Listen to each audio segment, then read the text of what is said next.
Yan mga idol ang kwan na nilibahan ko dito, ipagpapakain ng mga alaga, oh.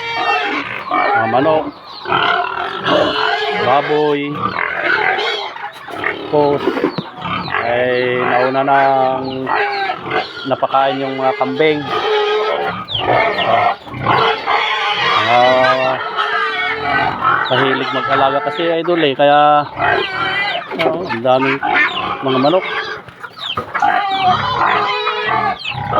Ilang araw-araw mga idol, pagka tuwing umaga sumasalubong sila sa akin pagpunta ko dito.